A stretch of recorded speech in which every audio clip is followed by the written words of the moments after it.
आप सोचते हैं कि भूखमरी सिर्फ गरीब देशों में होती है? आपको जानकर हैरानी होगी कि अभी अमेरिका दुनिया की सबसे शक्तिशाली अर्थव्यवस्था में एक बहुत ही गंभीर समस्या खड़ी हो गई है। करीब 4 करोड़ अमेरिकी नागरिक भूखे रह सकते हैं और इसका कारण है सरकारी शटडाउन। सुनने में ये अजीब लगता है, लेकिन ये बिल्कुल सच है। अगले महीने की शुरुआत में यानी 1 नवंबर से अमेरिका की खाद्य सहायता योजना पूरी तरह से बंद हो सकती है।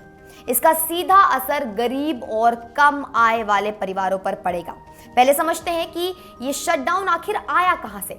अमेरिका में हर साल सरकार को चलाने के लिए बजट की जरूरत होती है, लेकिन कांग्रेस में दोनों पॉलिटिकल पार्टीज में डिसएग्रीमेंट हो गई है। एक दल कहता है कि इस तरह खर्च करो, दूसरा दल कहता है कि उस तरह खर्च करो। ये बहस इतनी लंबी खिंची कि सरकार को पैसे मिलना ही बंद हो गए। इसका नतीजा, बहुत सी सरकारी सेवाएं रुक गई। सरकारी कर्मचारी भी अपना काम नहीं कर रहे। ये शटडाउन अब अपने चौथे हफ्ते में है और यदि ये जल्द खत्म नहीं हुआ तो सबसे ज्यादा नुकसान सबसे गरीब लोगों का होगा। अब बात करते हैं इस योजना के बारे में, जिसे फूड स्टैंप कहते हैं। अगर आप भारत में रहते हैं तो यहाँ का राशन कार्ड समझ जाएं।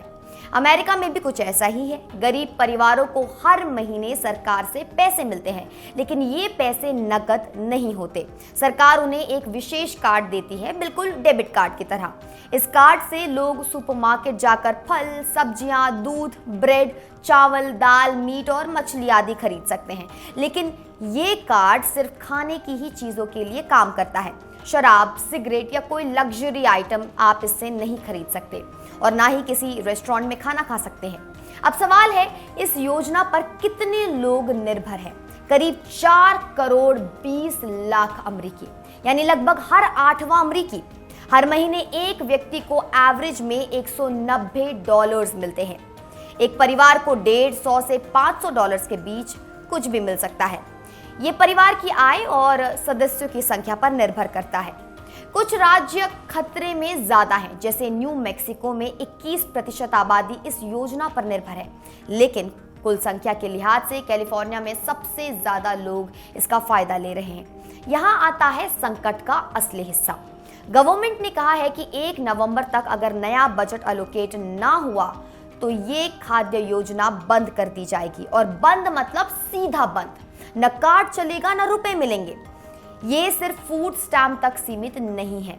अमेरिका के पास खाने से जुड़ी कई और योजनाएं हैं। सूप किचन्स, जहां होमलेस लोगों को खाना दिया जाता है। गर्भवती महिलाओं के लिए विशेष योजनाएं हैं। बच्चों के लिए स्कूल मील्स प्रोग्राम है। बुजुर्गों के लिए मील्स ऑन व्हील्स, मतलब घर पर खाना पहुंचाने की सुविधा है। अगर शटडाउन 1 महीने और चल जाए तो ये सारी योजनाएं एक एक करके बंद हो जाएंगी। लक्ष्यों की कमी, दवाइयों की कमी, यहाँ तक कि जरूरी मेडिकल सुविधाएं भी प्रभावित होंगी। सरकार के पास एक इमरजेंसी फंड है, लेकिन व्हाइट हाउस ने इसे रिलीज करने से मना कर दिया। उनका तर्क है कि ये पैसा प्राकृतिक आपदाओं के लिए रखा गया है। तूफान आए, भूकंप आए तो उस फंड को इस्तेमाल किया जाएगा। लेकिन सवाल ये है कि क्या भूखे लोग आपदा नहीं है? हालांकि कुछ स्टेट्स अपना ही रास्ता निकाल रही हैं। कैलिफोर्निया के गवर्नर ने $80 मिलियन अपने बजट से दिए ताकि खाने की सप्लाई बनी रहे, लेकिन ज्यादातर स्टेट्स के पास इतने पैसे नहीं हैं। लोकल चैरिटी ऑर्गेनाइजेशंस भी लामबंद हो गई हैं, लेकिन क्या वे 4 करोड़ लोगों को खिला सकते हैं? संभावना कम है। ये एक बहुत ही गंभीर मानवीय संकट है। अमेरिका दुनिया की सबसे अमीर देशों में से एक है, लेकिन यहाँ पॉलिटिकल ग्रिड लॉक की वजह से गरीब लोग भूखे रह रहे हैं। दर्शकों, ये सिर्फ अमेरिका की समस्या नहीं है, ये एक ग्लोबल मैसेज है। जब राजनेताओं की नीतियां आम जनता के खिलाफ हो जाती हैं तो सबसे पहले सबसे कमजोर लोग पीड़ित होते हैं।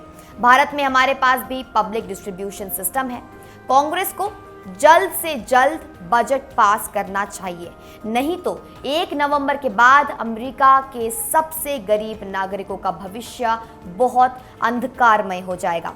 यह है दुनिया की राजनीति का एक कड़वा सच, जहां शक्ति का खेल जनता के भोजन को बाजी बना देता है। आप देख रहे थे इंडिया न्यूज में आपके साथ निकिता रावत। फिर मिलती हूं एक बड़े अपडेट के साथ।